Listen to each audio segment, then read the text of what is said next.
রাজ্য নির্বাচনী আধিকারিকের ভূমিকা সন্তোষজনক নয়, এমনই মন্তব্য করলেন সিপিএম নেতা শ্রমিক লাহিড়ী।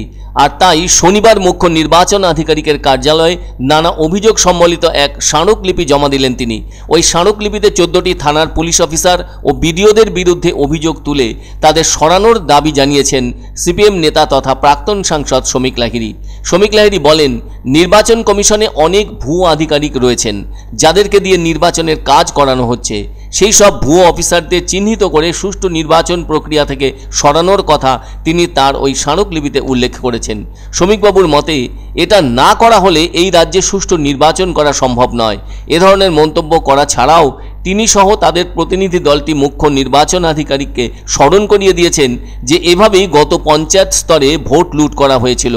আর এ ব্যাপারে সিপিএমের প্রতিনিধি দলটির যুক্তি, যে সমস্ত বিডিও এবং পুলিশ অফিসারদের বিরুদ্ধে অভিযোগ জমা দেওয়া হচ্ছে নির্বাচন কমিশনে, অথচ তাদের বিরুদ্ধে কোনো অ্যাকশন নিতে দেখা যাচ্ছে না, উল্টে তাদেরকে নির্বাচন কমিশনের কাজে লাগানো হচ্ছে। এভাবে চললে আর 32টি আসনে বাকি থাকা নির্বাচন প্রক্রিয়া সুষ্ঠুভাবে চালানো কি করে সম্ভব হবে বলে প্রশ্ন তুলেছেন প্রাক্তন সাংসদ তথা সিপিএম নেতা শ্রমিক লাহিড়ী সহ ওই প্রতিনিধি দলের সদস্যরা।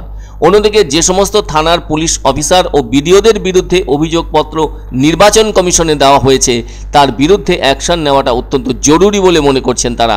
সকলেই জানেন শ্রমিক লাহিড়ী একজন সুবক্তাও বটে, আর তিনি চাপের মুখে কাজ করতেও ভালোবাসেন। রাজ্য সিপিএমের ভেতর এটা আর এখন অজানা নয়।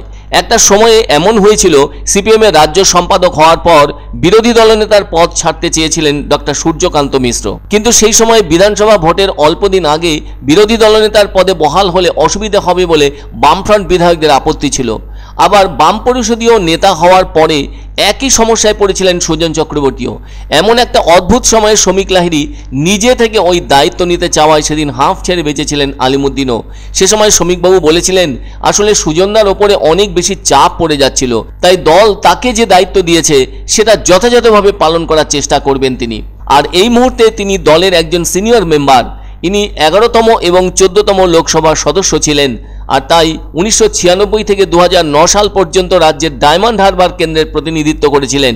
শ্রমিক লাহিড়ী 2023 সাল পর্যন্ত সিপিএমের দক্ষিণ 24 পরগনা জেলা কমিটির সম্পাদক হিসেবে দায়িত্ব পালন করেছিলেন। বর্তমানে তার বয়স 57 বছর। তবে এখনও তিনি যথেষ্ট ভালো বক্তব্য রাখতে পারেন। আর এই যে দেশে 18তম লোকসভা নির্বাচন হচ্ছে, তাতে এই রাজ্যের 42টি আসনের মধ্যে এখনও পর্যন্ত 3 দফায় 10টি আসনের ভোট পর্ব সমাধা হয়েছে। এখনও 32টি আসনে ভোট গ্রহণ বাকি আছে। তাই শ্রমিকবাবুদের বক্তব্য, বাকি নির্বাচন প্রক্রিয়া যাতে সুষ্ঠুভাবে সম্পন্ন হয় সেজন্য রাজ্যের মুখ্য নির্বাচন আধিকারিকের কাছে সিপিএমের একটি প্রতিনিধি দল শ্রমিক লাহিড়ীর নেতৃত্বে এদিন স্মারকলিপি জমা দেন। ফলে তারা চাইছেন এই মুহূর্তে সমস্ত ভুয়ো অফিসারদের সরিয়ে দিয়ে সুষ্ঠু নির্বাচন করাতে। কেননা তারা তো 14টি থানার পুলিশ অফিসার ও বিডিওদের সরানোর ব্যাপারে তাদের দেওয়া স্মারকলিপিতে সেসব উল্লেখ করেছেন। এখন দেখার রাজ্যের মুখ্য নির্বাচন আধিকারিক তাদের সেই স্মারকলিপিকে কতটা গুরুত্ব দেন।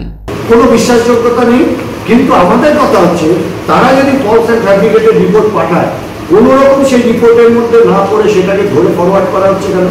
ইলেকশন দপ্তরের নিয়ম হচ্ছে সেই রিপোর্টটা তারা পড়বে, পড়ে তারা যদি স্যাটিসফ্যাক্টরি মনে করে তবেই তারা সেই এরিয়ার পলিটিক্যাল পার্টিকে পাঠাবে। এখানে কোনো কিছু দেখা হচ্ছে না।